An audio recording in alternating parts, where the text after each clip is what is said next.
મિત્રો જય માતાજી મારા ગુજરાતીઓ કેમ છો? પહેલો મહિનો 14 તારીખ બધાને હેપી ઉત્તરાયણ મારા તરફથી। તો મારા ઓડ સમાજને બધાને હેપી ઉત્તરાયણ। જે મારો વિડીયો જોવે છે એ બધાને હેપી ઉત્તરાયણ। ઇન્સ્ટાગ્રામ યુટ્યુબ અને ફેસબુક બધામાં તમને વિડીયો જોવા મળશે મારો। તો બધાને હેપી ઉત્તરાયણ।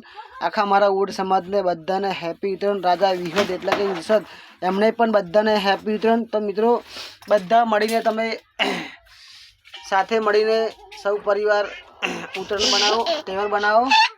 તો મિત્રો જય માતાજી બધાને હેપી ઉત્તરાયણ। અત્યારે હું ભઠ્ઠા ઉપર છું, હું પણ એ તહેવાર બનાવીશ। તો બધા મળીને મારા જે લાખાઈવાળા છે એમને પણ જય લાખોમાં અને જોઈ સાચવીને તમે તહેવાર બનાવજો। જય માતાજી। તો મિત્રો તહેવારના દિવસ ઘણા પણ બધા વિઘોના આવતા હશે। તહેવારના દિવસ જે છે વિઘોના આવતા હોય છે। તો હે માં લાખું તું મારે ટોપું, તો આ તહેવારનો દિવસ હું તને હાપું। હે માં લાખું તું મારે ટોપું, તો હા તહેવારનો દિવસ હું તને હાપું। તો મારી કુળદેવી સિવાય મારો કોઈ આધાર નહીં, કેમ કે મિત્રો આપણી માં સિવાય કોઈ આપણો આધાર નહીં। તો મિત્રો બધા મળીને તહેવાર બનાવજો। જય લાખોમાં, જય માતાજી, જય મેરડીમાં।